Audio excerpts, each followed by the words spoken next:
Good morning and welcome. This is Sunrise Daily.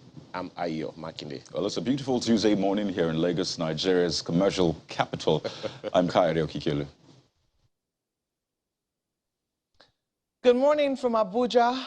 I'm Maokwe Ogun Yusuf.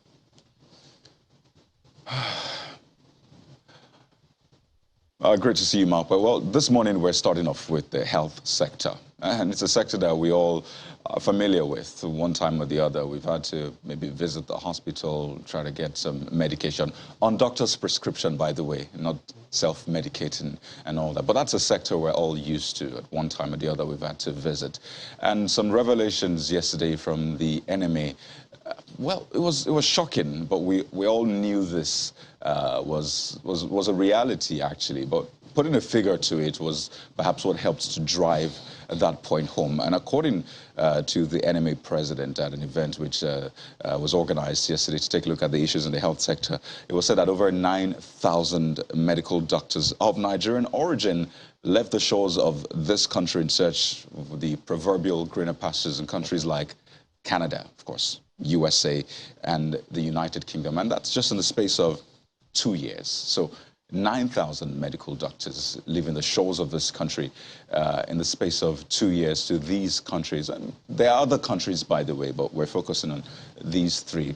Now, while we can talk about the good fortunes for these medical doctors in those other countries, we need to talk about the, what do I say, bad fortunes right here in Nigeria, because for every doctor that leaves, I mean, you don't produce a doctor in a second to replace them immediately. No. It takes how many years now?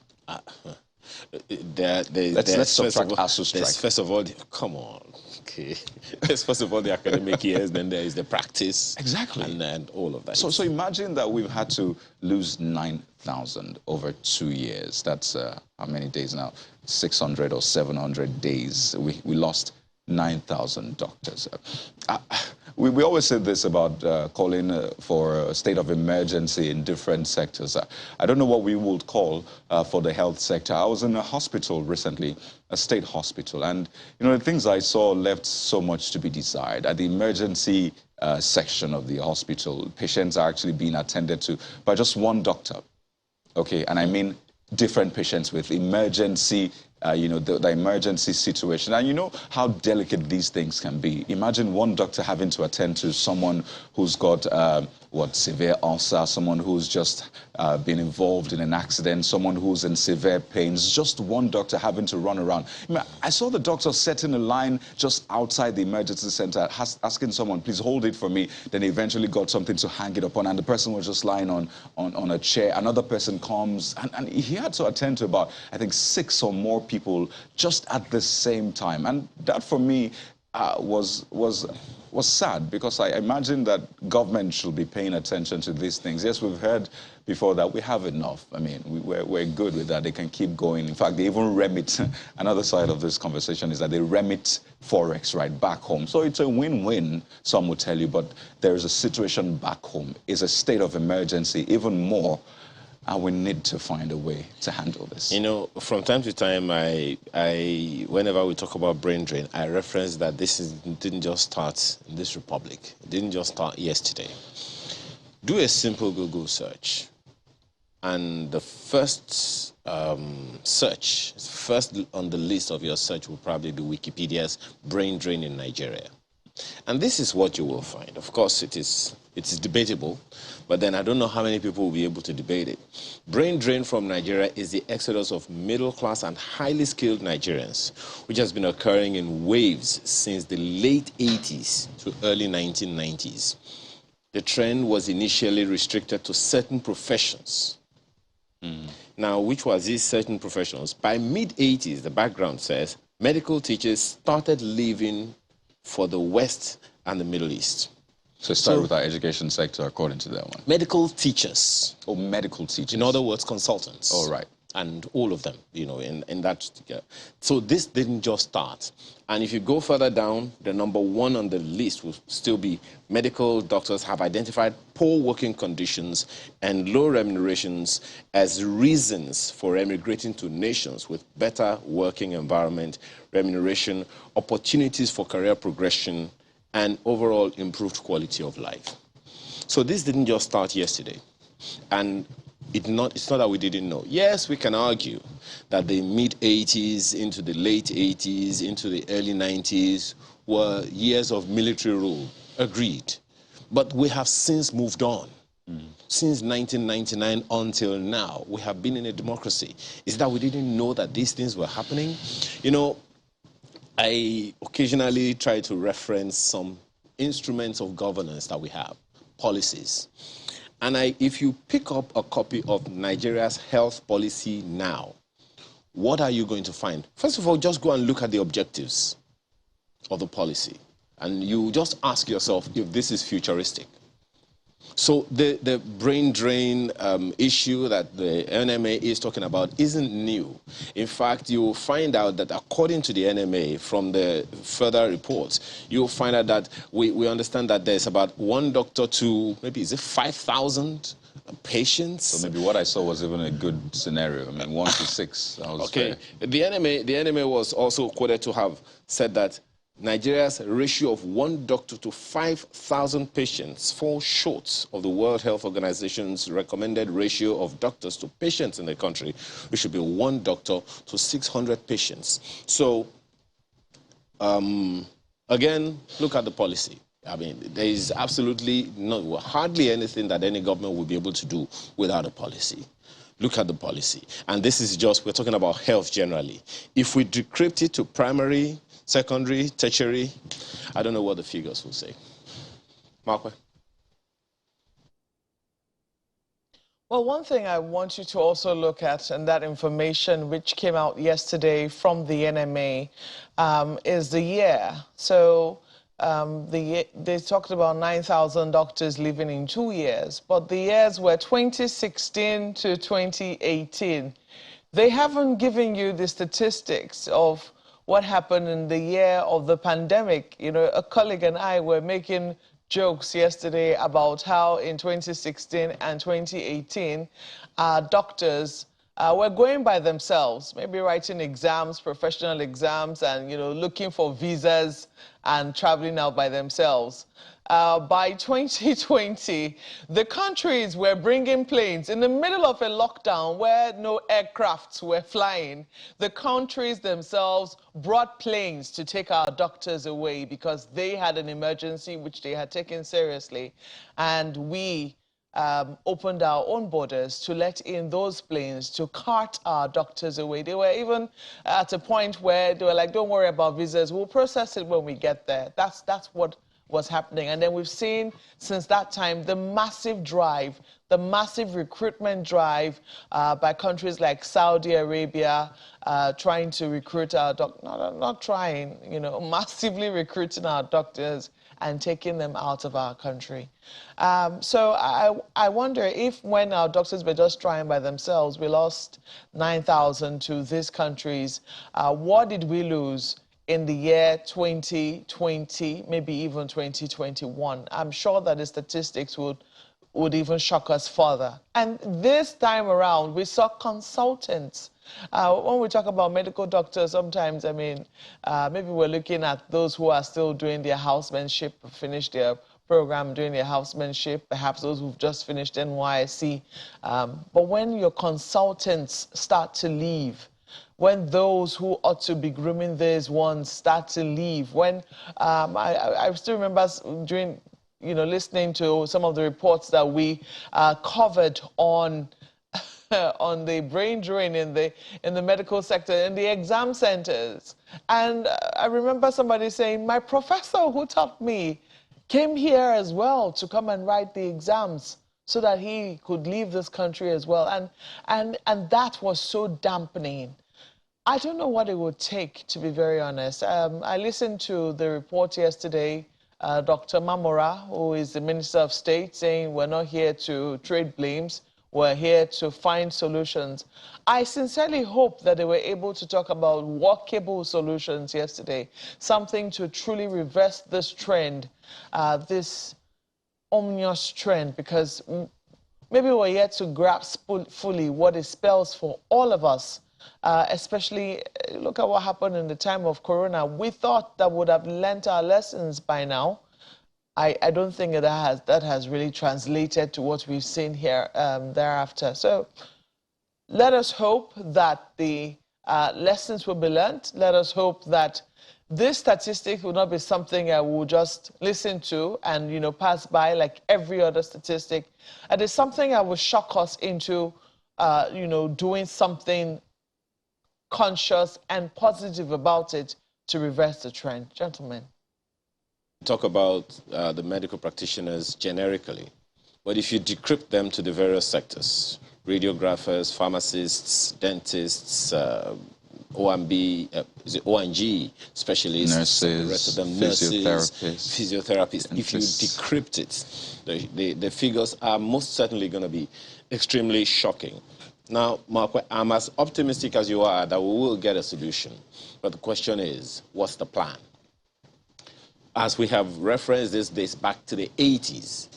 Okay, and that's about 40 plus years ago now. Years.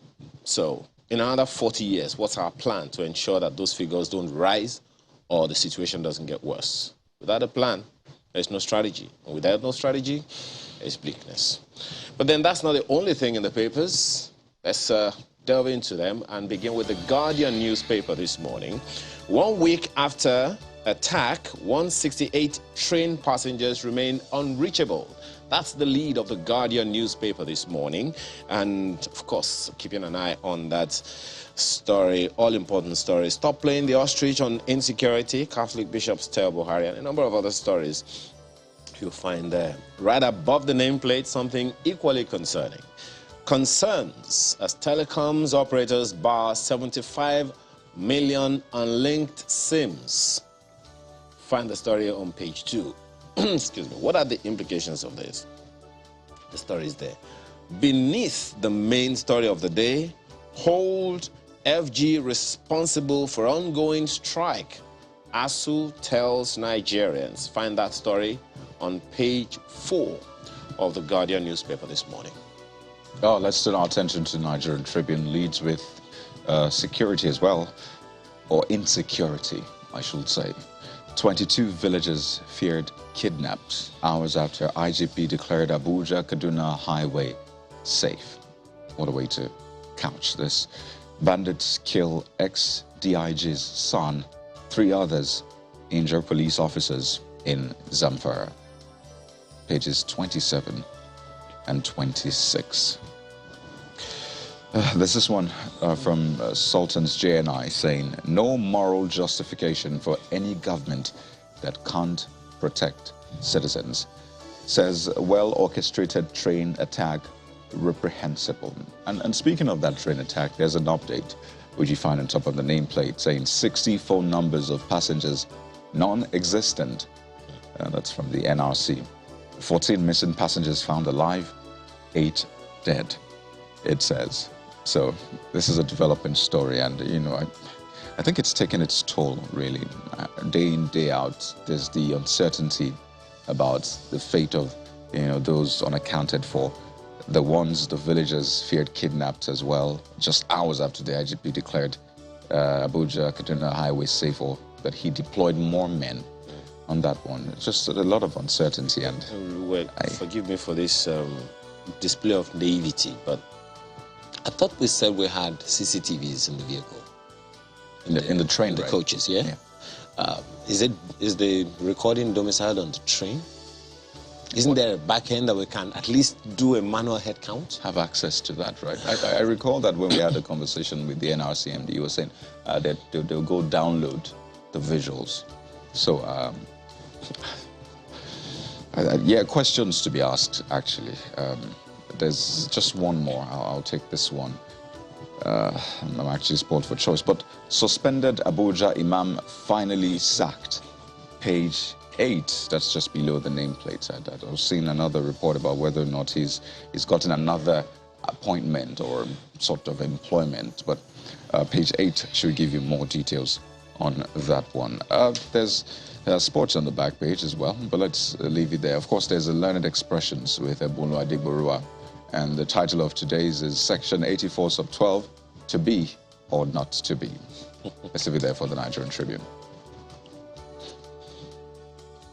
Okay, I would like to take the Daily Trust, and they have the story.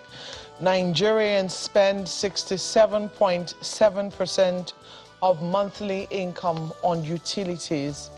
It's second highest among 51 nations. That's according to British firm study. We spend our salaries on basics. That's from the workers. Most Nigerians live on goodwill. Report faulty. That's according to local analysts. Just in case you're wondering what this is all about, they have infographics on the front page for you. The major utilities they're referring to are electricity, internet data, cooking gas, water supply, phone bill, fueling. These are some of it. So you find that 67% on average are spent on utilities. It's according to Utility Bidder UK, so I think this is done by a UK company. You also have this: bandits in military uniform kills Zamfara commissioner's son, 3 others. That story was in the news yesterday as well. Terrorists kill 17, abduct several others in 2 Kaduna local government areas. Police launch manhunt. And federal government directs telcos to bar calls on unlinked lines. Kaduna train attackers were teenagers. That's according to a survivor. And just in case you're wondering what happened to the imam who, gave a fiery sermon on Friday at the mosque around Apo here in the Federal Capital Territory. Hours after sack, Abuja Imam Khalid gets new mosque. So he has a new mosque. Page 6 is where you read details of that. Let's leave it there for the paper. The Vanguard newspaper is also as concerned, but the angle, of course, is different. Sultans, JNI, Catholic bishops lambast FG on insecurity. Story is on page 5 of the paper this morning. Any government incapable of protecting the lives of its citizens has lost the moral justification of being there. Subscribe to GNI and a host of other stories right there on the front page of the Vanguard newspaper today. And of course, right under the nameplate, NINSIM linkage, FG bars unlinked subscribers from making calls. Train attack, 146 passengers unreachable. According to NRC, stories on page 7 as well. And a good number of other stories you'll find, but there's this one. Ohaneze disagrees as Soludo offers amnesty, and that amnesty is in parentheses, to agitators in Anambra. Stories on page 11. Find out what all of that means. The back page has sports. I'll still coach Super Eagles, says Eguavon. What does that mean? Find the details on the inside pages. Yes, it's there, in case you're wondering. On the back page of Vanguard newspaper this morning. What? I like to read that story, really, but... Well, the details are there. African country will win World Cup in 10 years. Find that what that means. Mr. and Mrs. very, very quickly. Mrs. is saying, at least being sympathetic with the husband. Don't kill yourself, dear. Things will improve. Money is not everything. And Mr. says, thank you, dear. And Mrs. says, but don't forget about the 120,000 naira I asked for. That's the Vanguard newspaper this morning. Oh, goodness. Well, Leadership has this on the front page. Mr. can take comfort from she sympathizes with him, but what needs to be done still needs to be done. Look at this. SIM-NIN linkage. After many deadlines, 73 million unlinked subscribers barred from making calls. That's the lead story on the front page of Leadership this morning. Nigeria has 303.6 million connected lines, 198 million active lines, 125 million linked lines. Experts fear revenue losses in telecom sector, rising insecurity. Signed the SIM-NIN linkage exercise has failed. Okay, Page 4 will give you the details. But yeah, there have been questions as to, after we finished this exercise, it was supposed to help with the security situation in the country, and we're yet to see the linkage with security. So you might want to read details on page 4 of the paper. After many deadlines, 73 million unlinked subscribers barred from making calls. So you also have this: take battle to terrorist enclaves. GNI tells federal government. Southern PDP governors reject northern presidential aspirants. Autumn committee decides on zoning today is a page 7 read. And you also see this anti-government sermon. Apo Mosque sacks Imam Khalid. So that story is on page 6. I think Daily Trust was trying to give you an update on that, but this was the situation as at yesterday, that after delivering a fiery sermon, or a sermon, that did not go down well with some people, the Imam of the mosque was fired. You find details on page 6. Soludo joins prayer to mark end of sit at home in Anambra and Zamfara. Bandits kill retired DIG's Safi son, 3 others. A very sad one. Page 8 is where you find details. Let's leave it there for leadership newspapers. Next up is New Telegraph, and this is what you find as well. Insecurity, Sultan's Group, Catholic bishops berate Buhari, APC. You see, government has lost moral justification to govern Nigeria. That's from the JNI, as well as a host of other writers on that one. The PDP is also speaking. In fact, PDP governors saying present government worst in Nigeria's history. Accuse FG of monumental corruption in petroleum sector. Say APC delivered only trauma and shame in 7 years. Of course, that NIN-SIM linkage, over 73 million lines barred, is also right there for you. But let me take this one on top of the nameplate. 33 billion naira debt. Group wants Nigeria Air's license suspended. I mean, we're still... Okay. It's like so much controversy around Nigeria Air. I mean, it's finding it hard to take off. Pun intended there. But page 17 should give you more details. But I think that's where I'll leave it for the New Telegraph. The Nigerian News Direct is next, and if you look on the front page of that paper, what are you likely to find? Well, certainly something that is also as concerning as you have a bar on outgoing calls. Telcos vow to implement FG's directive. Stories on page 2. And there is a rider to that, government action premature. NATCOM's President Ogunbanjo. Find out the meaning of that and a number of other stories on the front page of the paper. The stories on page 2 of the paper this morning. 2 million people will start receiving 20 billion naira monthly from June. That's 10,000 naira each. Wow. An average, I imagine, 20, 200. Oh. Why are you not the MBS statistician general? It's money now.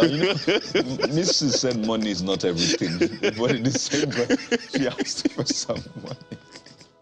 Well, that's an average, so I don't know if they will aggregate it differently and say, well, you receive more, you receive less, but that's an average of 10,000, I imagine. I guess we'll wait to see. Subscribe to the FG, find the details. And still above the nameplate, Nigeria's electricity generation hits 4,302.6 megawatts. We're still going to 13,000, so, or even more. When was the last time we got to 10? I'm just asking. Well, that's the Nigerian News Direct this morning. And with that, we wrap up with a look at the papers this morning. It's time to take on some of these issues. Please stay with us.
The Monetary Policy Committee noted with concern the impact which the global price increase in petroleum and other products is having practically on all economies. Committee further noted that this has resulted in imported inflation on the Nigerian economy and believes that specific actions need to be taken to ensure that this trend does not continue, given the adverse consequences an aggressive rising price level could have on cost of living and purchasing power of Nigerians. Before the Russian-Ukraine war, MPC was optimistic that the moderate decline in inflation was sustainable due to the positive impact of good harvest on price levels. The MPC worries today that whereas global prices have gone up, this has been compounded by shortage of supply of petroleum products.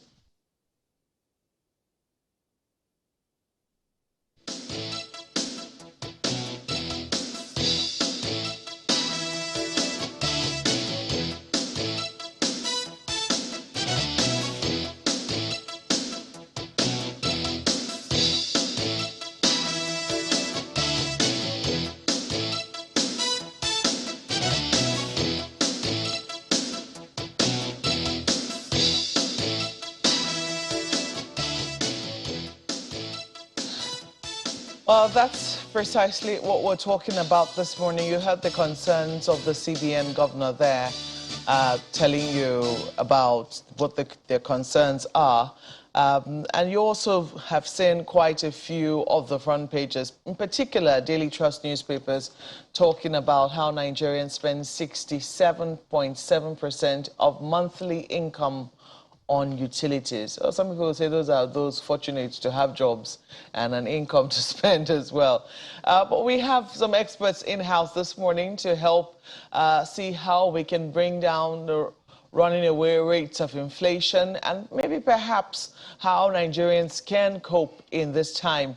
We have with us Paul Alaje, who is a senior economist, SPM Professionals, is a fellow Institute of Economists, Nigeria, and also fellow International Management Consultants, Board in the USA. Mr. Alaje, you're welcome. Thank you so much for having me. Good morning. And Professor Ken Ife is a development economist. Prof, you're welcome as well. Thank you for honoring us at every point we call you.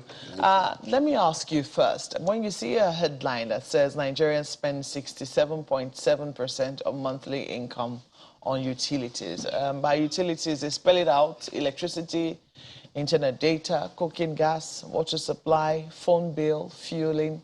These are some of the components that they're referring to. As one who also helps formulate policy and aware of the challenges we currently face, and also coming from our history, the struggles we've had with minimum wage, etc. If, say, a government official were to draw your attention to this, to say, how do we react to this, what would you be advising? It's very worrying, to say the least, because, as you pointed out, that is for people who are earning salaries. You could say that. How about those who are not earning? So it's very, very worrying. And I know that however you look at it, sure, there are global headwinds that are affecting the situation. There are also insecurity that is also compounding our situation. And there are structural factors at play that makes it so difficult for you to have a simplistic approach to the matter. A very, very complex matter. But I do know that this year we are going to see a lot of action on price stability. So that's the takeoff point. A lot of action. What sort of action are you talking about? Monetary policy is going to come down heavily on price stability in this current dispensation. And you can see some signal. For example, when you look at what compounds our problem here of inflation, there's a lot of imported inflation. There's also, because of rising prices and also because of cost of Forex and well, even Paul himself, we're having a chat a minute ago, how much he had to buy dollar to import his machinery. So it's very worrying. But I do know that some of the action we saw at the turn of this year is an orchestrated attack on non-oil revenue, to the extent that CBN said, okay, we're going for $200 billion campaign to raise revenue from foreign non-oil exports, and hope that in the next 3 to 5 years that could be realized. And obviously, if we do get anywhere near that, it could mean a much higher order of reserves, a much more availability of forex, but it's still a work in progress, and there are many other perspectives to what is being done. We also know that this is an election year, and oftentimes in an election year, capital flees somewhat. You find a lot of people who had invested initially trying to get their money out as quickly as possible because of political unease. They're not certain what is going to happen. We've seen the agitations within the political parties, and it would seem that consensus is yet to be reached as to even what zone will produce the president.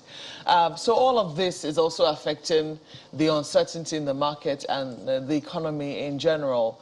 But you have to ask, do you think that right now those in charge of the economy have time? I know that some people argue that they're usually technocrats. They are not politicians, but we've also seen attempts to drag them into politics. I do not know if you think that they're able to fully concentrate on the economy right now, and if they are, what are some of the signs that you're seeing? Well, so thank you once again. When you say, do they have time? Economic development requires time. If you had asked me this question 2015, my answer would have been yes.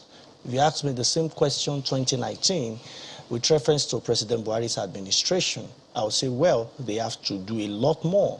But if you're asking me in 2022... As I am now. And you expect me to revamp an economy with inflation about 15.7%, even though my personal experience says my inflation is between 30 to 40%, because the basket of commodity that the National Bureau of Statistics measure is not completely realistic of my consumption. And I know this is the same for many Nigerians. Unemployment 33.1%. Not of our population, no, of about 70 million Nigerians. So when we even talk about the headline of people that are employed, which is less than 70% of the labor force, you have over 130 million people that don't even have jobs. Then you now have 33% of 70 million people with jobs, you know, that are having this challenge, because 33.1% they don't have jobs. If you add them to 130 million people, you know that those that are spending 65%, they are king in a way. So do they have time to change all of these narratives? I doubt, within the context of now to 2023. But you know, the president said something in 2019.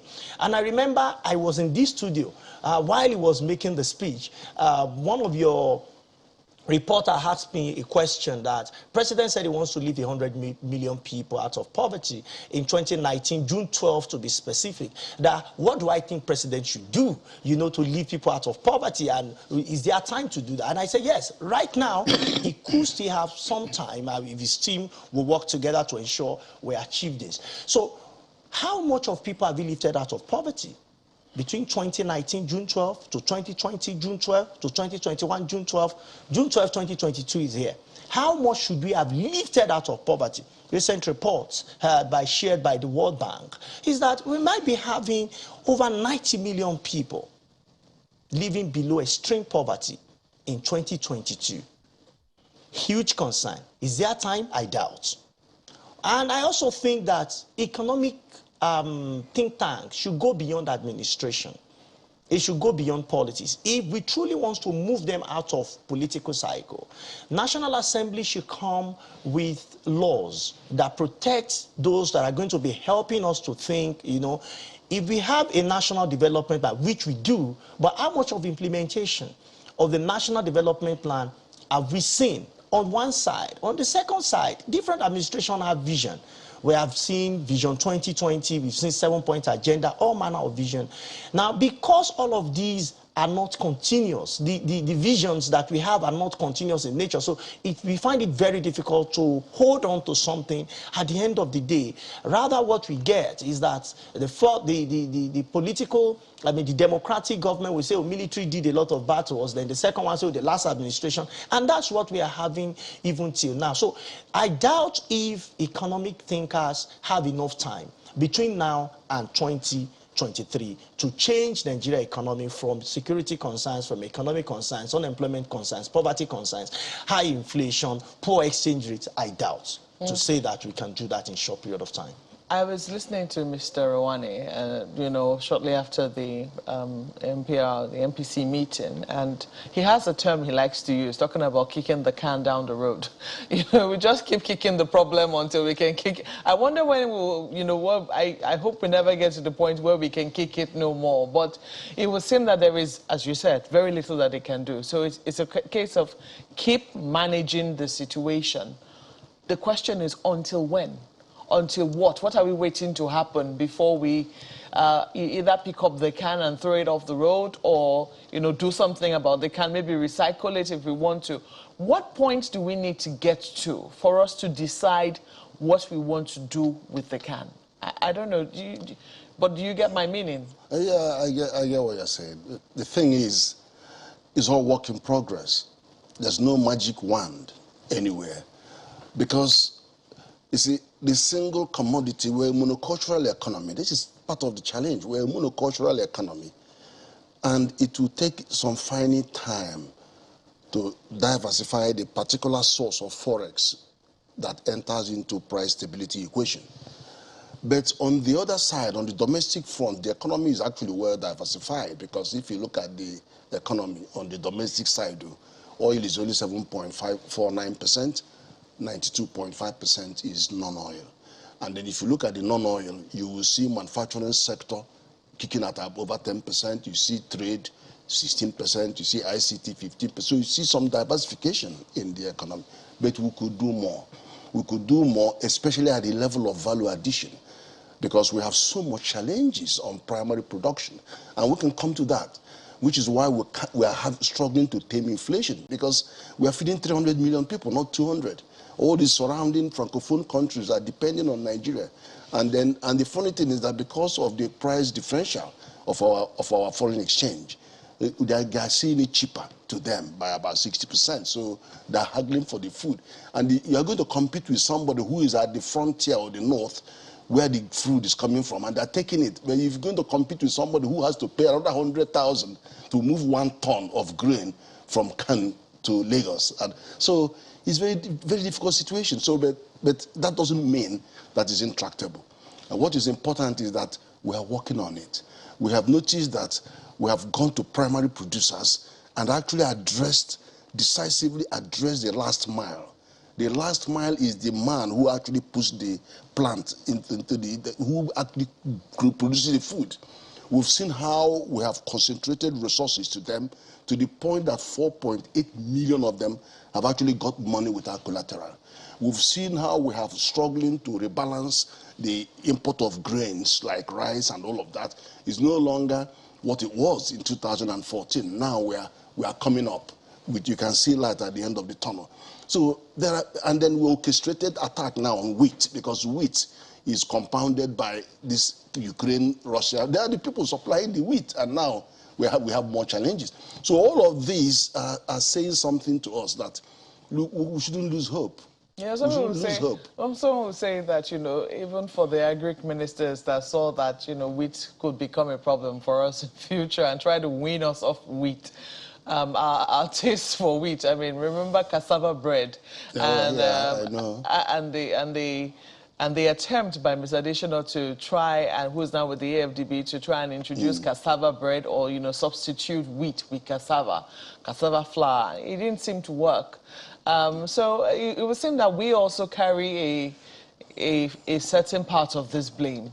You can see that from the import. Well, I don't think it's blame game. You don't think so? I don't think I mean, because if we are learning, yesterday I think on the news it was revealed that our food imports exceeded our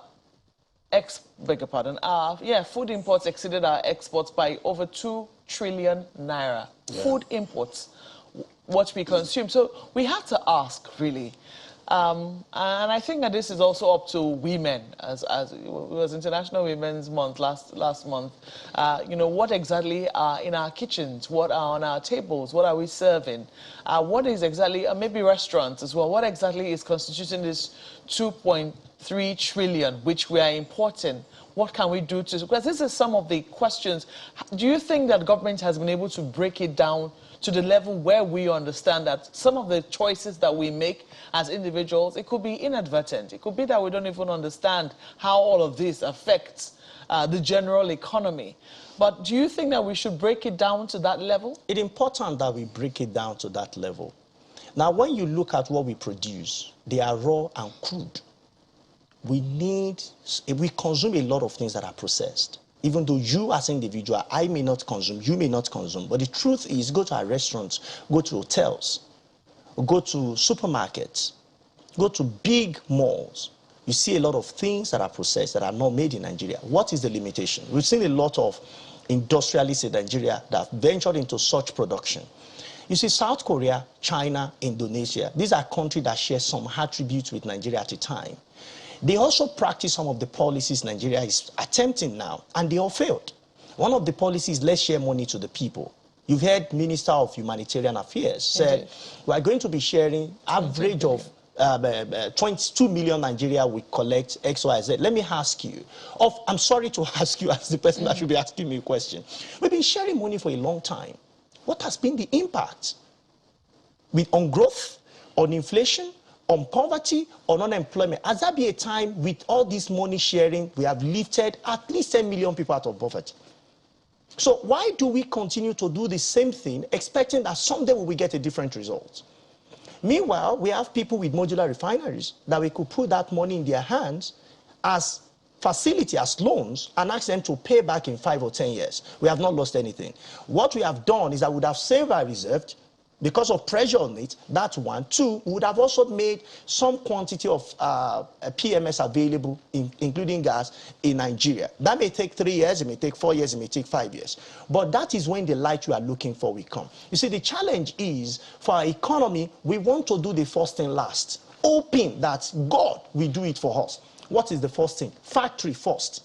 I've not seen any country that's largest population or huge population in an environment and don't get factory rights. Whether you put your gari and you go to cassava, you have to process it. And it's no longer the method of getting a pan and start frying it.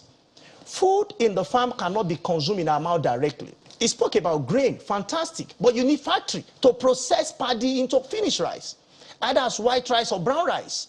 How do you do that with diesel at 700 naira? And this time last year, it was 300. How do you do that?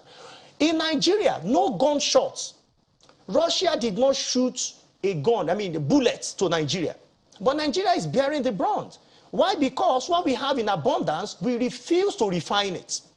Factory first. If you don't have factory first, South Korea will not be where it is today. China will not be where it is today. Indonesia will not be where it is today. So Nigeria wants economic miracle, but does not want to give economic sacrifice. And how do you get factory first? Power supply. When the president read the speech in 2019, I said, Mr. President, reduce all this great ambition to one thing or one plus more. What is that in get power stable? Don't give us 5,000 megawatts. Don't give us 13,000 megawatts. With our population, we need nothing less than 50 to 100,000 megawatts. What will we see? Have we been able to shoot up to 7,000 to 10,000 megawatts? I'm not talking of generation. Generation is nonsense. If you generate and you don't transmit, it's nonsense. If you generate, transmit, and you don't distribute, it's nonsense. What is the capacity of our transmission? And we want employment to be there. How we young people work? We said we should go to farm. We did not light up. We dare not be light even on the farms. We have over 200,000 corpers. What are they doing? To go to quote and unquote anti-part nursery and primary school to teach? When we have arable land, over 60% of our land arable, what are we doing with them? And you know the good news, corpers will always be available. They are always faithful. But how are we using our resources, including human resource, to farm for us and to make factory available so that we can come out of economic quagmire? We all know these things, that if you don't have power, steady electricity supply, especially to factory, there is just nothing we can do about it. Look at a lot of professionals that we have. They go to UI, they go to ABU, Obafemi Awolowo University, they go to Unilag, all the best schools, private schools that we have. They go to all those places. But when they finish as medical doctors, is our society able to retain them? Isn't that brain drain? Even though some folks will say it's brain circulation. The question is, who is getting the benefit the more? We or those countries? They get them cheap labor, or they pay them, put extra to what Nigeria would have paid, because we are not able to compete in international markets. Unfortunately, we are a country. We're a country and we cannot live in isolation. So economic policy must be must be at the forefront of government decision. And there is no policy if you cannot make your factory work. Let me flip this to my colleagues in Lagos. Gentlemen. Thank you, Mark. There's no way you would listen to this conversation and not be stirred up emotionally, listening to just how multifaceted these issues are. It's quite tricky to unpack the issues, all the issues raised by Mr. Elijah. But let me start with one that Prof also talked about, when you were talking about the oil and non-oil sector, saying, there's a drive towards diversification. You talked about what the manufacturing sector is doing, about 10% or thereabout. But let's come to the basics. I was reading a story this morning about one of the corporate organizations in Nigeria saying it spent 1.5 billion naira on alternative power in just a year. So if we're saying that we want to, diversify, we want to encourage the manufacturing sector, and you looked at the manufacturing sector and it doesn't look like there's any encouragement, why is it that we seem to be saying one thing, but we're not living up to that which we seem to hold dearly or seem to carry around as a mantra? Well, you want to come to that? Yeah. Yes, that's what Prof actually. One thing is that there's no way you can disguise the impact of power as a binding constraint to our productive capacity. It is a binding constraint. In fact, when you look at the website of MAN, 77% of the manufacturers will tell you that their biggest problem is power. If you look at some recent survey that shows that 66% of our manufacturing capacity provide 90% of the power that they use. If you look at the tax burden, you'll find that even though on paper we seem to have the lowest tax, corporate tax, but when you look at implicit tax, we are far the highest in Africa. Because a company will have to produce this power, the country will have to produce their own borehole, their road, everything. So the tax is huge. But having said that, I believe that the issue of power should be taken to the mass market. It's not enough, to continue this story that we are going to do 7,500 megawatts, is going to go to 10,000. It doesn't make much sense, to be honest. Because if you compare Nigeria to South Africa, we have 4 times their population, but they have 58,000 megawatts. So they're actually effectively 40 times bigger than Nigeria in per capita power supply. We have the same population with Brazil. Brazil is delivering 380,000 megawatts, over 1,500% more than Nigeria. That's exactly the same population, the same peer economy. So we need to be at about 100,000 megawatts to actually make sense. Not 4.5, not all these 5,000 we are hearing. So we need to actually get the private sector to do what they can. And part of that challenge is actually being addressed, but I'm not sure how long it's going to take. So, but apart from the issue of power, we also have the issue of transportation. I've just mentioned to you how, as part of the whole price equation, that even though you are producing this food, a lot of it at the northern frontiers, to bring them down here, it costs you 100,000 naira per ton to even bring them down. And many things that you could have transported in one day from Katsina to Lagos one day, now it takes 3 days. Part of it insecurity, part of it costs, so it's also pushing up the price. So not only just look at what happened in the adulterated fuel. Immediately, the price of PMS went up with solid fuel. All of them went up. The next tier was the cars using the fuel to drive. All of them went up. And the third tier is the food that these cars carry. They also went up. So you have 3 layers of price increase just by a little thing that happened on unadulterated petrol. It tells you just how crucial that in transport infrastructure and transportation costs also adds to power. And then many other variables come in, which she described as utilities. So it's a very tough time for the country. But as I said, we're not doing enough. But we are doing something, but maybe not enough to arrest the situation. Insecurity has challenged us. Look at the figures on capital importation. It's with only less than $700 million of FDI investment this year, the whole of last year. Only less than 700 million. We used to have about 2.8 billion, 2.2 billion. But look at how meager it is. Is it the foreign portfolio investment? You can't put your finger on that because it comes and goes and hits up the forex arena. So where are you going to find the money? I keep saying to people that, well, I did the macroeconomic modeling, looking at prices of oil, and then the impact on macroeconomic variables such as inflation and balance of payment and all of that. I looked at all of those, about 7 variables. But we were looking at the figure, and based on $80, keeping the price of a production volume constant, we are looking at the figure go up. Now we are hitting $130 to $120 per barrel. But all of those variables are nowhere to be found. In fact, as CBN sits down for a whole year, NNPC wasn't bringing in the $3 billion it was supposed to be bringing in every month.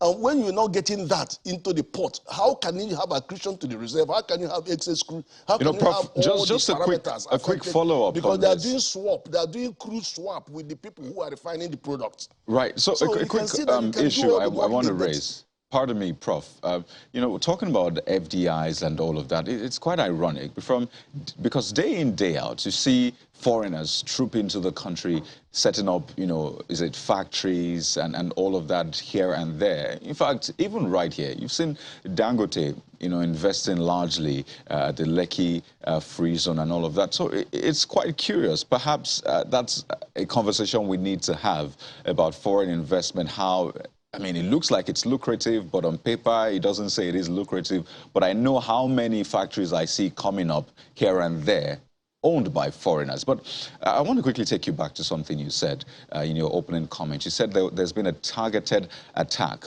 on the non-oil sector. You didn't quite explain that one. So I want to understand, what do you mean by a targeted attack, as it were? And who is targeting that sector? What happened is that, in all this situation, we had to look at supply of forex and also demand for forex. So the area of demand we could handle with demand management, and there are issues around that and some new ideas.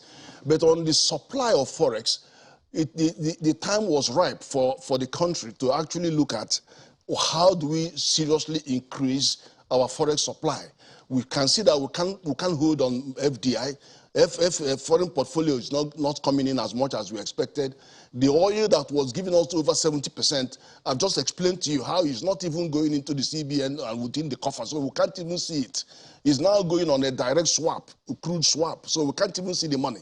So you can now explain why you are having very high price for crude and you can't see the effect on the economy. Now, the area now left for us to do is to drive non-oil exports. So CBN came up with this RT $200 billion, which says in the next 3 to 5 years, we are going to push non-oil export to raise $200 billion a year as revenue. So that's the target. And then it has 5 major subcomponents, components of that strategy. One of them is just to take the item that is already in the marketplace, but it's not giving us the revenue that we need. For example, cocoa. There are 3 countries, Nigeria, Cameroon, Nigeria, Cote d'Ivoire, and Ghana. Between the 3 of us, we are generating 70% of the raw cocoa required in the world, 70%. But when you now look at the cocoa value chain, you see that we don't even get up to 7% of the overall value of the cocoa and chocolate and all of that. So what we needed to do is to incentivize those who are producing the cocoa to add value to them, up to chocolate or whatever, and then conserve bring in more foreign exchange. So that is the strategy. But there are other crops that we know can come into the frame. So that is the one that phase 2 is taking care of, to bring them into the frame. Things like cassava, we are the #1 in the world. Many products in which Nigeria are #1 in the world, and exportable. You have ginger, you have all that. So we are using the ABP, the Anchor Borrowers Program, to push those products so that they can rise to the level of export. I haven't quite gotten the attack part. And then we have other areas. There are 5 different locations. Sorry. Prof, pardon me. So the attack, the orchestrated attack, which you talked about on that non-oil sector, you haven't quite touched on it, and that's the point I wanted you to make. Who's attacking that non-oil sector, and what can we do to save it? No, what I'm saying, I'm just describing 2 components of the frontal attack.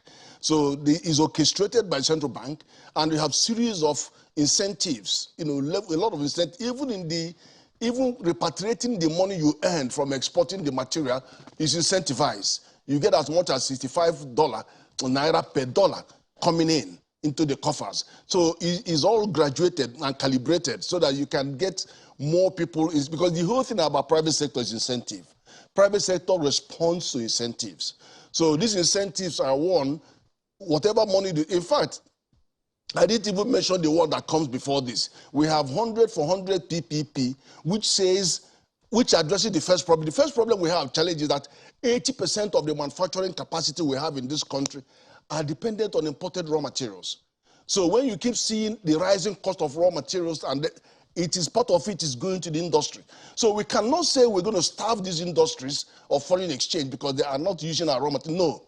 We created a new vista to say, look, if you want to invest, a company can take up to 5 billion naira loan, but you must guarantee us that not less than 50% of your raw materials are sourced from Nigeria. So you don't leave the old regime, leave them where they are, but focus on a new vista of opportunity. You must have minimum of 50% of our raw material. Okay. You must employ no less than 80% of Nigeria. So in that way, you begin to create a new opportunity that will obviously rival the old regime. The issues that you are raising are most certainly myriad. My sincere apologies for breaking in. The issues you're raising are quite myriad, but I don't know if Mr. Paul Alaje, who is there with you, also agrees with some of the issues that you have raised, especially concerning the non-oil sector. We'll still come back to the issue, Prof, you were trying to mention about the oil sector itself. But Mr. Alaje, do you agree with Prof on some of the issues that you've raised? We have about 60 seconds to do that. Well, I agree with Prof on some of the issues, but I also disagree that monetary authority alone can solve some of our problems. You see, central bank has a lot of policies. After different NPR, you see new policies come up. You are talking about repatriating about $200 billion. I want to ask, who can tell what trade policy, because an economy has 3 legs: fiscal, monetary, and trade. Now, I've not seen trade policy come from either Ministry of Trade and Investment, because trade is not just to buy and sell. And I don't know if people understand that trade is not just buying and selling. We're talking of export, we're talking of import. I've not seen anything in terms of policy like we have been seeing with central bank, drive trade and drive exports. I've not been seeing so much of all of those. Again, fiscal policy is not reduced, not just to reduce it to paying of salaries and looking at what is in budget, and we expect the difference. You see, central bank is standing on one leg, just as we have power, as I mentioned earlier, generation, transmission, distribution. For our economy to grow, for our economy to be revamped, we also need a fiscal authority, trade authority, and more importantly, monetary authority. But what we have seen in recent time is monetary authority intervening through Anchor Borrowers Program. Well, they are intervening in different programs. Even you seem to be opening, my sincere apologies, Mr. Alaje, even you seem to be opening more and more of these issues that we need to tackle. But the question that I would want to ask you, gentlemen, when we return from this break is, where is the place of national vision in economic development? That and a number of other issues when we return from this break. Please stay with us.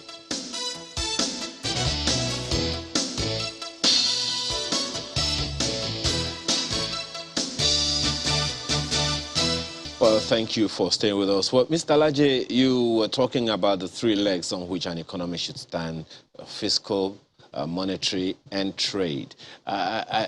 It would seem from what you're saying that there isn't a focus for all of them. We seem to just be developing some of these policies and engineering them, tinkering them on the go. But those who would know would, cast our minds back into time and realize that some of the issues that you are raising date back many years, and we seem to be taking on the challenge on the go, come up with one policy after the other. It's not working now, we evolve it and all of that. So it speaks to whether or not there is a concerted direction that an economy should go.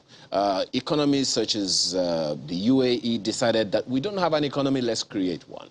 There are those who would reference the Dubais of this world, the Indias of this world, as the world medical tourism capital, and a number of other places like that. There are those who would reference infrastructure as one of two things that they have to do. And I know, of course, that policies are soft infrastructure. So if we are talking about a direction that Nigeria's economy should focus on, the potential that Nigeria's economy has that we should focus on and channel all of our energies into, which sector will it be for you? And is it one that is active already? Okay, so thank you so very much. 5 sectors are core, I call them key sectors. The first sector is infrastructure. And infrastructure can be broken down into power first, electricity. We must generate up to 100,000 megawatts. How we are going to do it, either we're going to use private sector, either it's going to be through PPP. Even if you take another country or another investor from outside Nigeria to come help us with 100,000 megawatts, the implication of this is tremendous. Very, very important. That's on one hand. On the second hand, element road and rail. Very, very important. So government attention will be, how do we make business environment good for those that want to invest? So we need to put all of those in place. Again, education. And for me, education should be more of technical education. I've heard so much about China, but I've not heard so much about tertiary education in China. Most of the population in China, the kind of education, and this is also happening now in India, most of the population, the emphasis is not just on university education, but more importantly on technical education. We want to build factory, which of course will be the next thing, because when you look at GDP components, our manufacturing component of GDP must increase to about 60%. I've seen government in and out saying agriculture. Agriculture is good. But like central bank is doing now realize that we need to repatriate money. But central bank needs trade. Central bank needs fiscal authority. Why? Because when you keep exporting your cocoa, it will not make an average person in Osun to be richer. So the farmer in Osun and few other places where we get cocoa from, including Ondo, they will remain poorer until they have factory they can sell to in Nigeria. Those factories will guarantee job, but factory will not work if there is no light. Factory will not be able to transport it to Apapa where they will export if there is no road. More importantly, if there is no security. So an economy cannot be handled in isolation. You cannot be solving power and neglect the rest. You cannot even solve economy without handling security, because they are twins. If you solve security challenges and you say today you want to deal with all the terrorists, and inflation is 15.1% on paper, which is official, unemployment is 33.1%, poverty rates, we have now heard that it may grow to about 90 million people, and you say all the terrorists, all the bandits will be dealt with, but you have 90 million people. In fact, the incubation of insecurity is over 10 million out of school children, and we still let them out of school. And we hope that we're going to solve the problem. If you solve economy, you don't solve security, we are joking. If you solve insecurity problem and you leave economy unsolved, we are still joking. Okay, Mr. Laje. We need our best. Yeah, well, the best clearly among us to lead us. So I've tried to list the 5 that you talked about. You talked about electricity, you talked about transportation, yes. You talked about education. Rail. Yes, that's transportation. Education. Yes, you talked about education, security, and which one is the 5th one? Yes, health. Health, okay, thank you. Let me ask yes. Prof, I asked the question before we went on air. We went on break the other time of national vision for our economy to develop. You know, when I hear economic development, I'm asking, what are the yardsticks for economic development? Because, I mean, an organization, a corporate, private, commercial organization, for instance, would say, this is what we're about. This is our motto. This is our vision. This is our tagline. This is what we want to be known for as a nation. And so those ones are there. They're clear. What would be for you a national economic vision? One, that all policies of government, road, transportation, health, education, will target to develop our economy. What should be if you would suggest, if we would go in that direction? I'm asking that against the backdrop of the fact that in the First Republic, it would seem like the regions had a direction for agriculture, all targeting different sectors, and it helped us one way or the other. So what would be for you that national economic target that we should chase after? Is it agriculture or what? Clearly, oil hasn't really helped. Oh, no, I will take it differently. Look, if you just say one, there are many multiple visions. I mean, I don't want to talk about vision 2010, 2020, 2030, and 2050. The main vision is to diversify the economy itself. Because there are several things that we have. We have a natural economy, we have human capital, we have mineral resources. Natural economy is agriculture, is a base. So, you know, you're not going anywhere because you're already in an agroecological zone, in tropical agriculture. So we're growing the food. You don't even need to plant them. Throw the mango away, they will grow. So it's a natural economy for you. So you have to develop that for you to maintain food security and nutrition. Secondly, you have mineral resources already here hiding in the ground. Oil is one, metal are there. They're all there. You cannot ignore them and say, I'd rather go and assemble car as an industry. No, you have to have a vision to ensure that you are also addressing those. We have the oil we are taking out, but we are not actually involved in investing in the midstream and downstream sector of that economy. We only focus on upstream. So we are getting our act right with the PIA and all of that. The solid mineral we haven't done much about, but that needs to come in. We're talking about two sectors. The third sector is what Paul mentioned, infrastructure. Infrastructure, bring the other four he mentioned, they're all under infrastructure, be it road or transport or whatever. It's infrastructure because you cannot, that for you to diversify the economy, you must have infrastructure that is relevant to any sector. When you come to agriculture, the infrastructure that you need, apart from feeder road and all of that, is quality infrastructure. Without quality infrastructure, you can't export your products. And we need to export them to earn foreign exchange and balance our fortunes with oil. So okay, that's our that. Then on human capital development, he also mentioned that you have to focus on many countries don't have any mineral. I mean, tell me what Japan has. Nothing. They only invested in human capacity to become the third biggest economy in the world. Many such countries. Well, Prof, we asked for one, but you've given us at least two now. Investment in human capacity.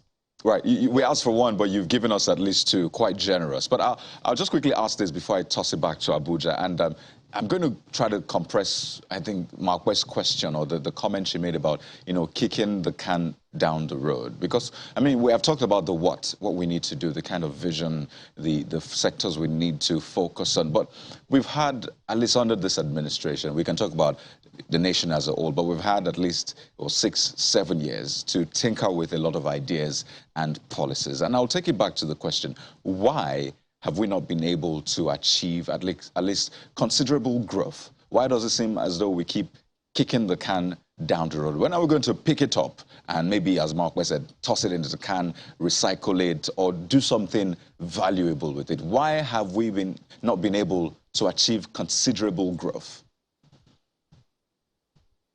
The reason is the same answer I gave to you. You asked me, mention one. And I said diversifying the economy. That is one, because we have a lot of things going on in the country. But Prof, why have we not been able to diversify the economy? No, wait a minute. There are two sectors. We have the external sector. We have the domestic sector. Those two sectors, there are 4 sectors. Those 2 sectors alone, we are sufficiently diversified on the domestic sector. I have told you why. But the success here could not generate any extra foreign exchange. So that's why you need to focus more on productive capacity component of the domestic sector so that they can give you products that you can trade on. We have nothing to trade with except oil, but we have raw materials that we can trade on. You've got to add value to those so that you can enter into the trade equation and then change the fate. But we haven't. And I was also telling you that... What is the challenge we have there? The challenge has been pointed out. I mean, a lot of it has been pointed out by Paul, that you've got to have the requisite infrastructure to enable you to punch beyond your weight. In there, we haven't got those infrastructure. We have power is the critical one, transportation is the critical one, and then the underlying, what do you transport if you don't have fuel, and if the fuel is going up? So that needs to be addressed. But why wait to do that? Because, I mean, I know that, sorry to interrupt you. Go on. There is, I mean, we're focusing a lot on oil as a monoproduct, but I know that in recent times there's also been an attempt to try and revive the solid mineral sector. Correct. We've seen what is fueling the conflict in Zamfara. We understand that the gold we have there is in such proportions that we now have a lot of foreigners interested in the deposits there. And we know that there is a belt, you know, which is yet to be explored. I understand. From Elisha all the way to Osho. to Ghana. Exactly. So if that is the situation, if that is the case, why has it been difficult? If what we're focusing on is primary exports, primary unrefined products, why is it so difficult to also focus on other solid minerals as well? Well, there are plans, but I haven't seen how much that has gone to invest more in solid minerals. The thing is that when we had the war and they came back from the war, most of the big companies involved in mining left. And we didn't incentivize them to come back. So what you now have is artisanal miners all over the place, creating their own challenges. They are important in their own way. They have to bring regulation. There are many things you can do to migrate them. But the fact of the matter is that the big boys have not come back, and there are reasons which we have not yet addressed for them to make a significant impact. The second one is oil is not important in our domestic economy because it has been reduced to 7.59% of our GDP. But it is critical when it comes to the external economy. The external sector of the economy is contributing over 70% of the revenue. And because we're not getting that from Forex, because we're not getting that, and what we get doesn't come to play in other areas like those who needed to use them to import their machinery and all that. Because we're not getting that, then the transmission belt goes all the way to inflation. Because now people can't get the money. 93% of our Forex is under the NAFEX window. That's why there are 7% in the BDC market where speculators are playing, all kinds of players are going there. And my friend had to go there to buy the money to import his equipment. But that is causing so much trouble in the economy, affecting inflation, affecting everything. Do you think that it should be floated then? I mean, if that's what speculators are doing, and some people say that maybe what they're doing is a reflection of what is also happening on other platforms. Well, I don't think we should float because of 7%, if the figure is correct. I think, you see, if we float, we are playing with fire. I will tell you why. I agree with you. Of every 100 naira you spend, you can spend in 4 ways. According to economics, first is to consume when you earn 100 naira. And I want people viewing us now or later, maybe on YouTube, to analyze how they spend each 100 naira of their income. What proportion of your money do you spend on consumption, locally produced goods? 2, which is called marginal propensity to consume. What proportion of your money do you spend on savings, marginal propensity to save, if you have savings at all? 3rd, what proportion of your income do you spend on tax, which is marginal rate of taxation?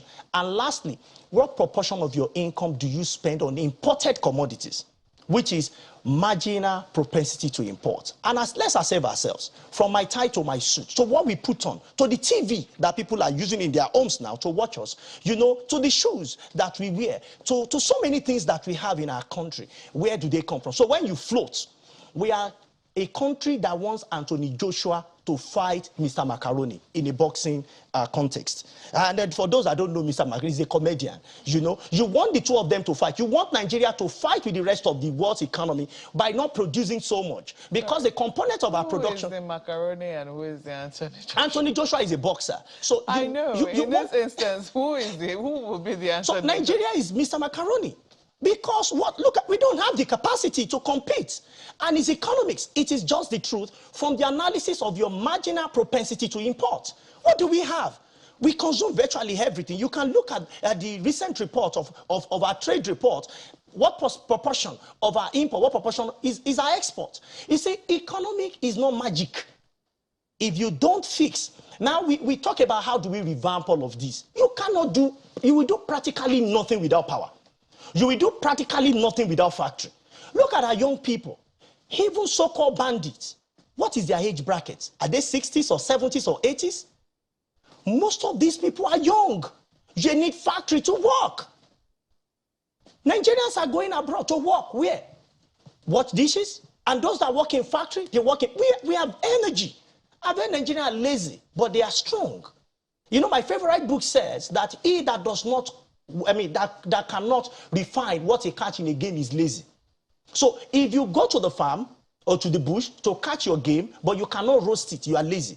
Nigeria has crude oil, but can we refine it?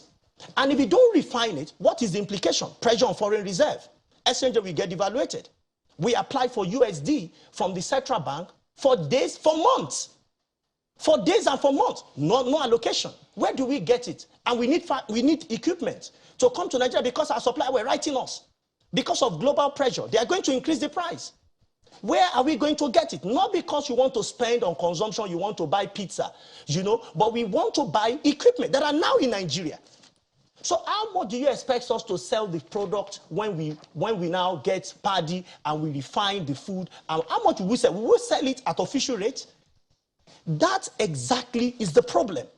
So if you get power constant on one hand, and you also make policies that can promote exports, that will help us to have some level of economic balance. Other than that, what we have now will not be enough to take us out of current economic quagmire. You know, I was going to ask, whether you think that the example we're beginning to see from Anambra in terms of what the new governor is bringing on board, what impact that would have. But we're totally out of time, gentlemen. I have to thank you for your interventions this morning. Mr. Paul Alaje is a senior economist at SPM Professionals, is also a fellow of the Institute of Economists here in Nigeria, and also fellow International Management Consultants Board in the United States. And Professor Ken Ife is a development economist. Gentlemen, thank you once again for coming on the program this morning. We'll take a break at this point and we'll be back to also discuss something equally important, bordering on economy and management of state resources. In a moment, please stay with us. So we have talked a lot about how to get more from different sectors of the economy, oil and non-oil sectors, essentially to make more money. And I still can't get that analogy from Mr. Alaje out of my head. The match between Mr. Macaroni and Anthony Joshua. Even though that's a match I'd love to see for charity purpose, not for competitive purpose.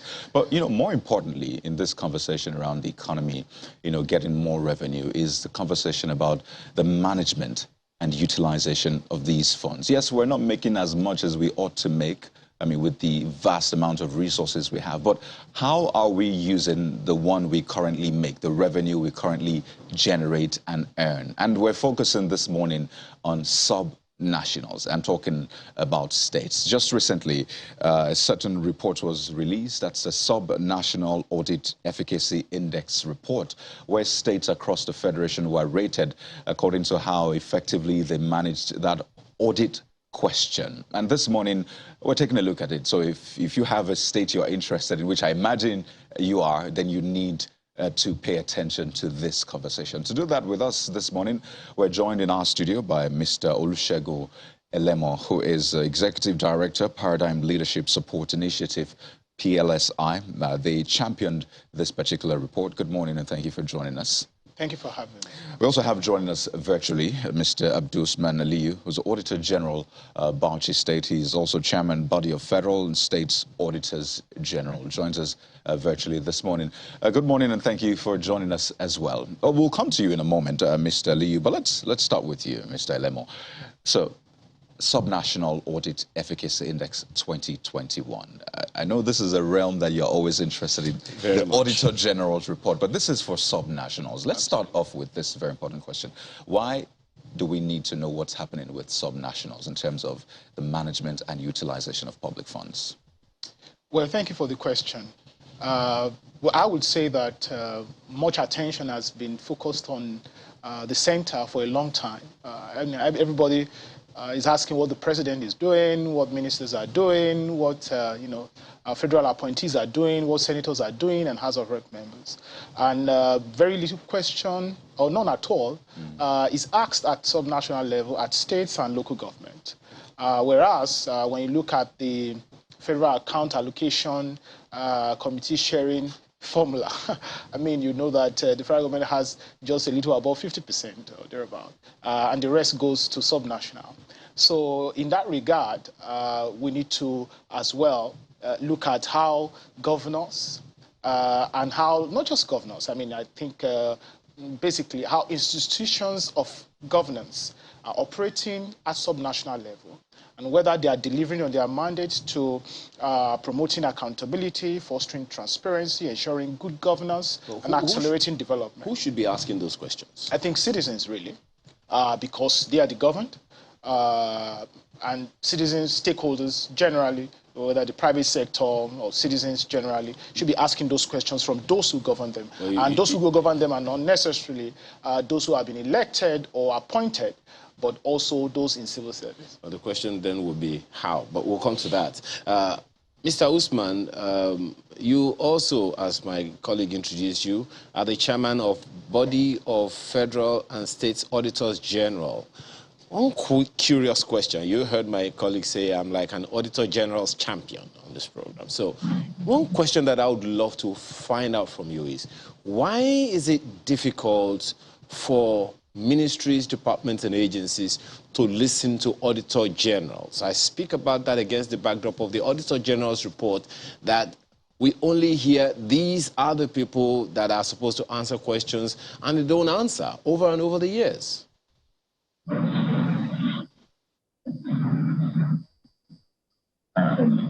Thank you for having me, Kenneth. You see, governance have to do with, we cannot succeed in governance without office of the Auditor General. And you see, we are in a sort of learning process. Ministries and departments are normally queried by the appropriate auditors if they fail to respond to our queries. So if they fail to clear, we send such observations to the House of Assembly, who will direct such observation to the committee in charge of public accounts. So there is a process, but you see, we have to galvanize the process. We have to strengthen the process. Section 125, subsection 6, and section 85, section 6 is clearly on the form. That is why each of the states established audit law to strengthen the audit institution, so that the various stakeholders must be, especially the accounting officers, must be held accountable in the course of public spending. So we are on the process. Over 30 states in Nigeria have already established the law. We have discussed, I and my secretary have discussed with the World Bank how to see that the law is observed. They should help us ensuring that we have implemented these laws, not just establishing the laws, but how do we implement the law? If these laws are well implemented, Nigeria will be better, because the essence of government in democratic government is providing good to the people. Well, Mr. Usman, you haven't really quite answered my question of why they do not listen. But perhaps you are also, from what you're saying now, trying to take action to ensure that there is some teeth from the office or offices of the Auditors General across the nation. So in terms of that, perhaps it's also to say that many people do not understand the role of the Auditor General, especially at the subnational level. What is it that people need to know so that they can offer the right kind of support to the Auditor General's office in their various states?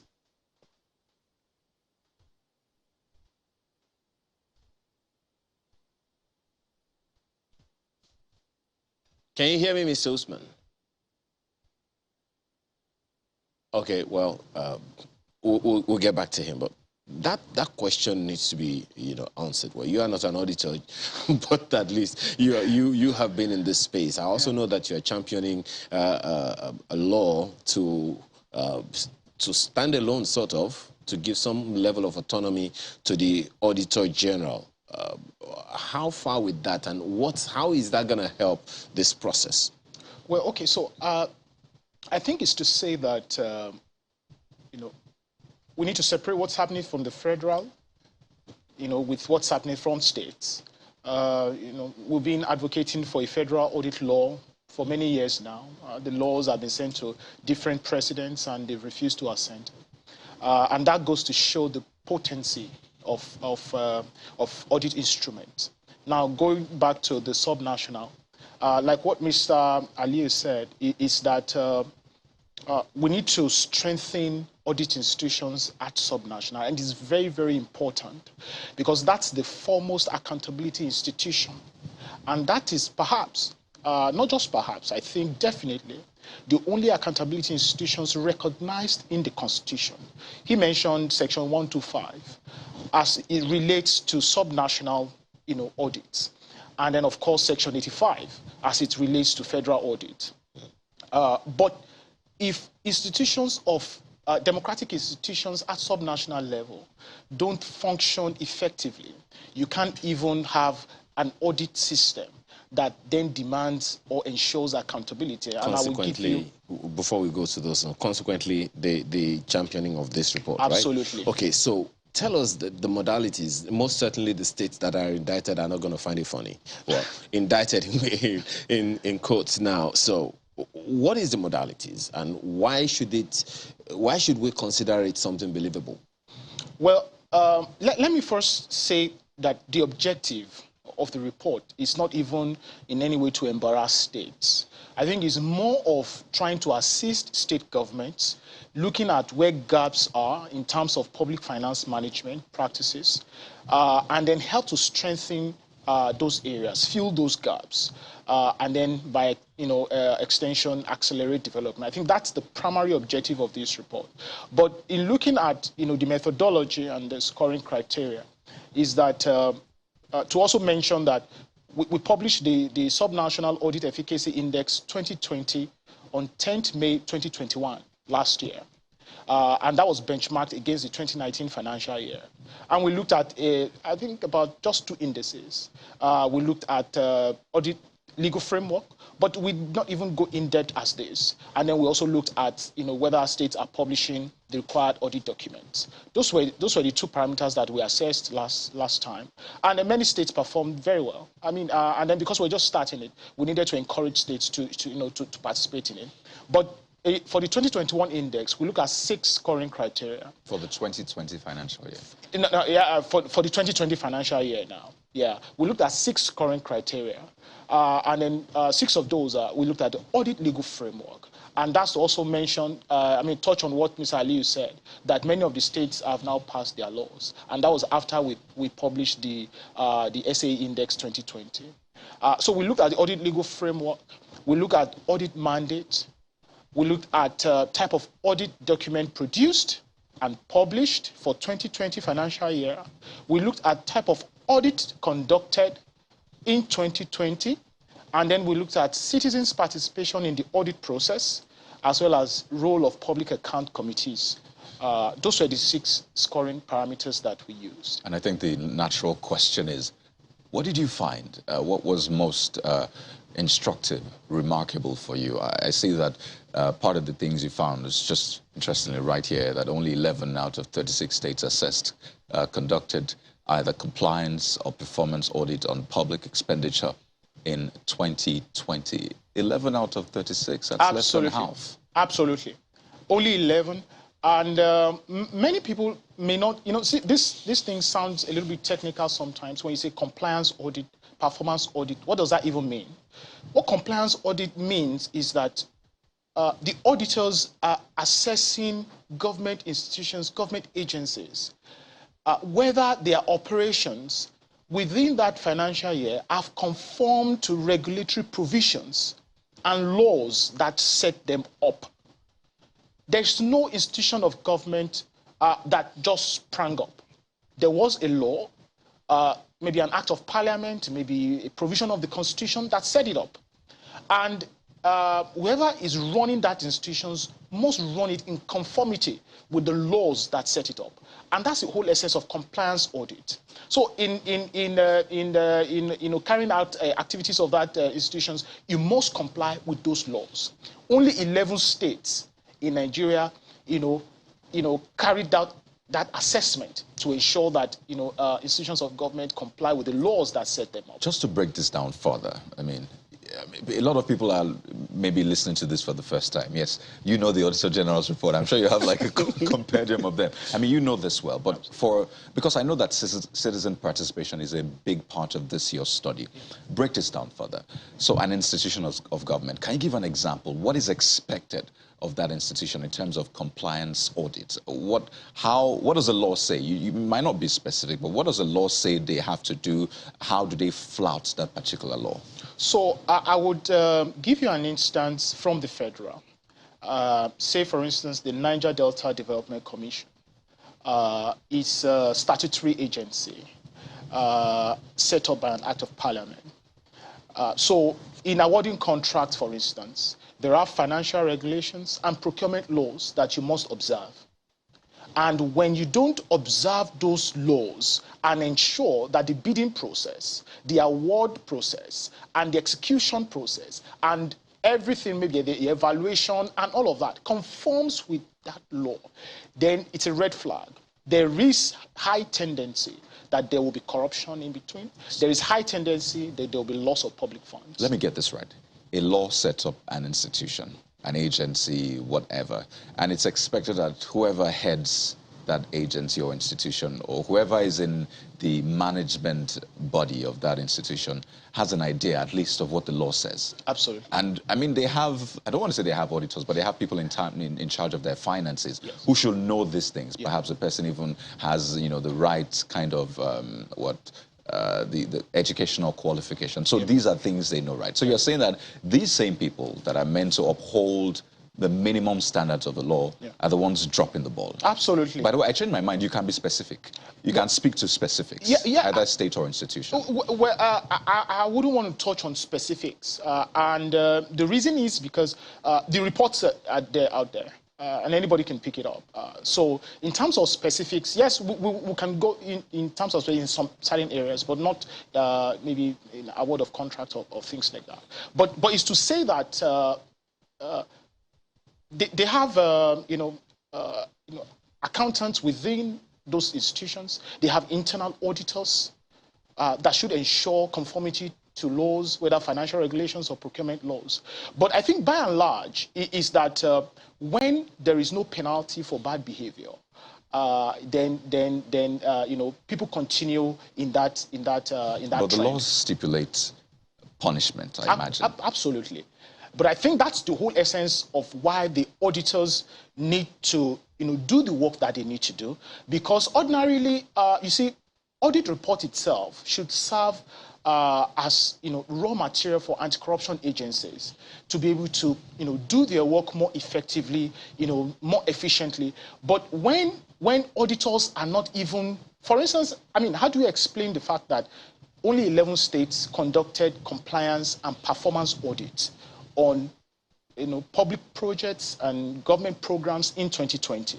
It is to say that, for instance, performance audit, what does it do?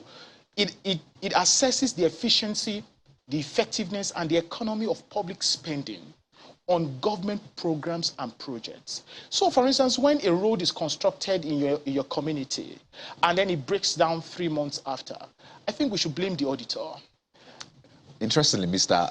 Aliyu is back online, but just quickly for you. So what can that imply if, compliance audit, performance audit is not adhered to? Does that mean something untoward is happening behind the scenes? It means that something untoward can happen and will eventually happen. Okay.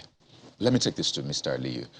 It's good to have you back, Mr. Aliyu. I would first ask you to respond to the question my colleague raised earlier about why it is, hard to get the government to maybe listen to Auditors General. And then he talked about the role of Auditors General. So I'm going to pack everything together, plus the question I was asking our guests in the studio as to, so the possibilities, when these laws are flouted, what does that mean? Does that mean necessarily corruption is going on? So I don't know how you can pack those together and respond.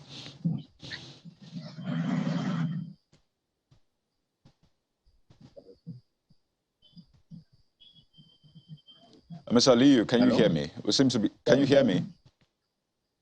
Okay. Please, can I have you again? Okay. Let me just start from the conversation we're into now. Perhaps we'll get you to respond to the earlier ones. But so we're talking about compliance and performance audit. And from that report, it says 11 out of 36 states actually conducted, compliance and performance audit. So that leaves us with, 25 states that are clearly flouting that. And you oversee, as it were, the Auditors General across the state. So what does that imply? Why is it hard for states to actually comply with what the law that actually sets up those agencies says? Actually, the audit as an institution is trying its best. The only issue is the high-handedness of some chief executive. Maybe when they feel some of them are close to the powers that be, they try to subvert the institution. But for performance audit is highly capital intensive and it needs a lot of capacity. It takes time. You take ministry by ministry to conduct performance audit. It is not an audit that you are going to take holistically for the whole state. You say you are going to perform performance audit. You have to take some particular areas, especially risk areas, and conduct performance audit on them. So it is not going to be holistic. So that is why it is difficult to perform performance audit, because you want to ascertain the economy, the efficiency and effectiveness of the projects, and most importantly, the result that that expenditure has brought. For example, if your village have, for instance, a cholera, and what you need is to have pipe-borne water. You need to have pipe-borne water. And if they say pipe-borne water has been dug, the most important thing is that has the cholera stopped? Has it been reduced? That is the meaning of effectiveness. That is what the spending has affected the people. So the issue of accountability and auditing has become very, very important, because it is now almost everybody's business. Even man on the street should be concerned with what is spent on his budget. Just a quick one. Just a quick one, Mr. Usman. What are the challenges? What are the challenges that Auditors General have with their chief executives? Thank you. Thank you. No, the challenges most Auditors General have is almost threefold. One is financial autonomy, because the essence of the law is to give the Auditor General financial autonomy to perform his duty in line with the law and constitution.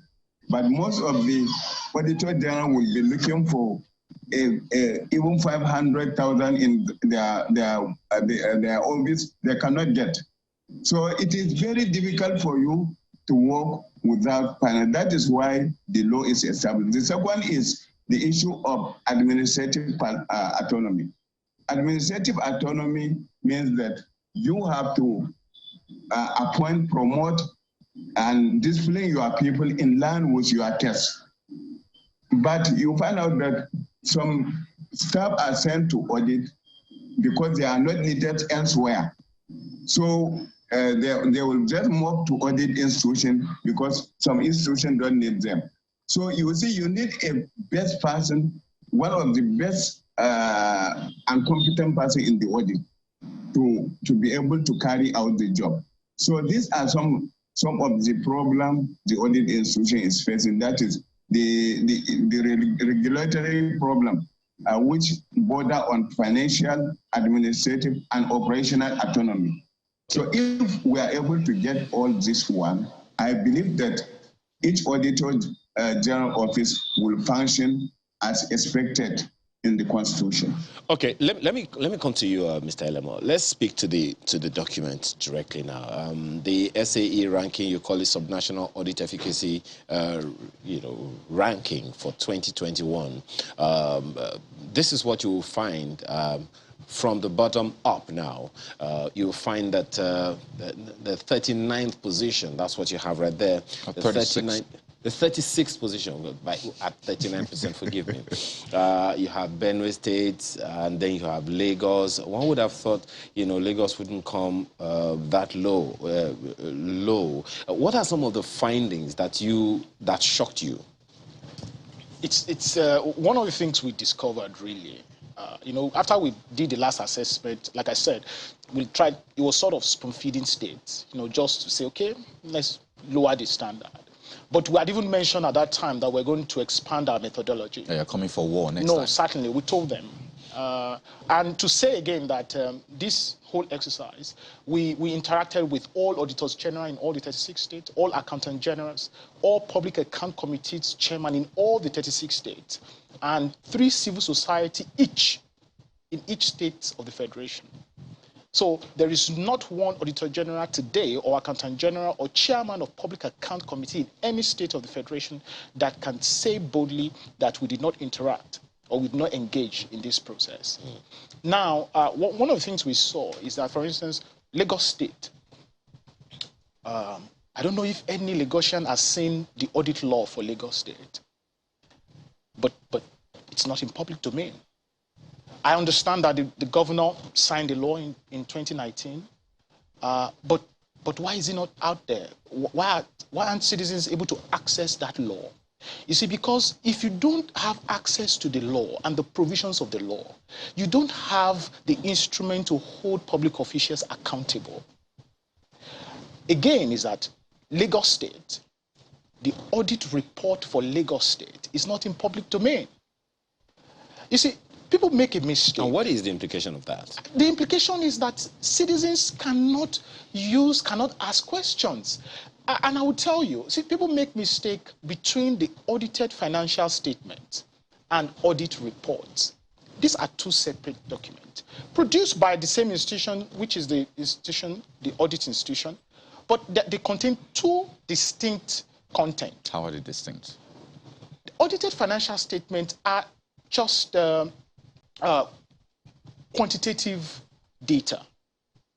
They are numeric.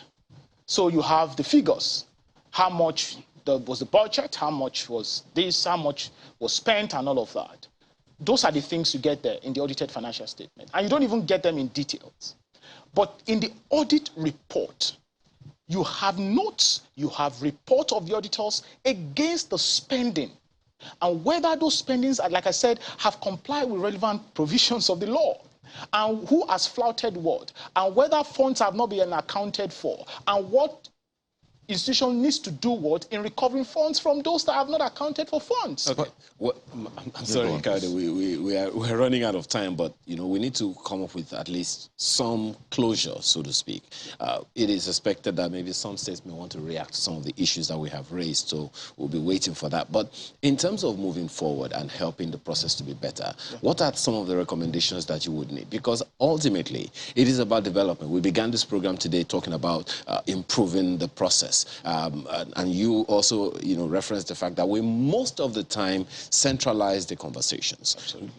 Decentralize it to the 36 states and the FCT now. What are some of the recommendations that you think are crucial if we are going to manage our resources well and, as Kayode said, maximize value for money? One, I think governors now, and we've engaged with the Governors Forum, and we're engaging, and we'll continue to engage. Like I said, this is not a vindictive report. It is not, to embarrass anybody. It's to work together and see how we can, strengthen institutions of government. But one of the things we have recommended is that governors need to muster the political will to ensure that audit offices at subnational level have financial autonomy. And you heard when Mr. Ali mentioned that. That's one of the challenges that we have seen, we saw, in the course of this research. And indeed, to say that we did not even assess states against operationalization of financial autonomy yet, but for the SA Index 2022, we're certainly going to assess them against that. So they have like a year to implement that. Exactly. So they need to, the governor needs to ensure that financial autonomy kicks in, so that the Auditor General gets the funding from the first line charge, directly from the, Consolidated Revenue Fund. Another thing, like Mr. Ali mentioned, is administrative autonomy, and we measure that. We looked at that, the staffing structure of the Office of the Auditor General. The Auditor General needs to be able to independently hire, fire, and dismiss its staff, discipline it. But you discover that many states have not constituted, audit service commission. After the law have been passed, many states passed their laws between June and December 2021. So you wonder why after 8-9 months, 10 months, they've not started implementing the laws. What's quite interesting, we're totally out of time very soon, is the fact that this is for financial year 2020, the year of COVID-19. Absolutely. Which is the year that we had a lot of disruptions and questions are still being asked about how some funds are being spent. But something quite instructive is citizen participation. Well, there's been a talk about having a public accounts committee in the state assemblies actually taking this on, because he says that if they fail to look at the report, they will send it over to the public accounts committee, who can then champion this. The state assemblies represent the people. So looks like they're complicit, or at least they are complicit in all of this. Absolutely. So can the people push from there? No, certainly they can. They elected them. It should be able to do that. It should be able to do that. Now we're going to continue to engage the people to do that. And many states now are beginning to respond. I think AKT sent us, a note that they've started, looking at, report of the Auditor General for 2020, or maybe for 2021, I think, and then they've invited civil society to come and witness what's happening and engage. But one thing we also saw is that 31 out of 36 public accounts committees in all the 36 states are either less effective or not effective at all. 31. 31. That's literally all of them. That's literally all of them. So it goes to show again the quality of legislators we have at subnational level. In that regard, just a very, very quick one. What questions should the voter be asking before employing the next set of legislators into their state House of Assembly? Well, I think the indicator will be that whether reports of the Auditor General in public domain, whether the State Assembly have reviewed it, and whether the State Assembly have passed any resolution on the report of the Auditor General, what those resolutions are. My apologies. How important is it for a legislator to understand these processes before being employed by the people? Well, not necessarily that they must understand it. I think that we had an issue, a discussion around, capacity gaps, and whether we can strengthen, rather than focusing on strengthening capacity of legislators, and whether we can strengthen the technical assistance that legislators come to rely on once they come into office. I think if we're able to strengthen that technical support that the legislator come to rely on, then they can then help the legislator to do their work. Because you cannot, once they meet the requirement that INEC puts out the qualification, they may not necessarily have the accounting background. But it is that when you come into public accounts, it is public accounts, and you must have accounting, knowledge sort of. But you can also rely on your technical support to be able to do that work efficiently. But I think it is the commitment. It is the diligence, it is the commitment on the part of legislators to actually do the work, not necessarily whether they have, background knowledge on the subject. I see Bauchi ranked first, followed by Osun. Osun also ranked first. Yeah. And Ekiti, Yobe, Kaduna, Borno, Plateau, Imo, Kebbi, and on and on. I do hope, really, that this conversation has opened up the bigger conversation for the executive, the legislature, and more importantly, the people. I want to ask you what people can do moving on from this conversation, but as you always say, don't answer that. Well, it's been a very interesting conversation, really. I'd like to thank you so much, Mr. Olusegun Elemo, who is the Executive Director, Paradigm Leadership Support Initiative. I see that report is over 100 pages. About 158, actually. I have a lot of work to do on that one. I would also like to thank Mr. Abdulsman, who is Auditor General, Bauchi State, and the Chairman Body of Federal and State Auditors General. Thank you so much as well for your time on the program this morning. So let's take the feedback, shall we? Yes, that's the last segment on the program this morning. Professor Nakena says, what happened to the execution of the PIB after it was signed into law? We still have governments holding on to businesses they shouldn't. We must invest in human capacity development to build leaders that are capable of navigating Nigeria out of our economic uncertainties. Well, Victor's tweet says, if Nigeria diversifies and ventures into tourism fully, we will be greater than the countries we go to for vacations. Take care of security, and we can go to the dunes of North, lakes and beaches down south. Tourism is the way. I didn't say the I know, Victor just got me daydreaming. A lovely one there. Okay. Someone's already daydreaming about a holiday. Well, I'm not daydreaming anymore. It looks like it's closer than you think. Comrade Diary says, Mr. Laje has a lot regarding our economic policy. I think the major constraints to Nigeria's socio-economic development is lack of concise national vision. Electricity and deliberate efforts in building capacity in Nigerians using education is the way out. Well, that's where we'll have to leave the conversation today. Thank you for your contributions. Thank you for your mails and questions as well. I'm Mark Belbin Yusuf. I'm definitely going to check tourist destinations here in Nigeria after this one. But thank you for your time. I'm Kayode Okikiolu. My name is Ayo Makinde. God bless Nigeria. Amen.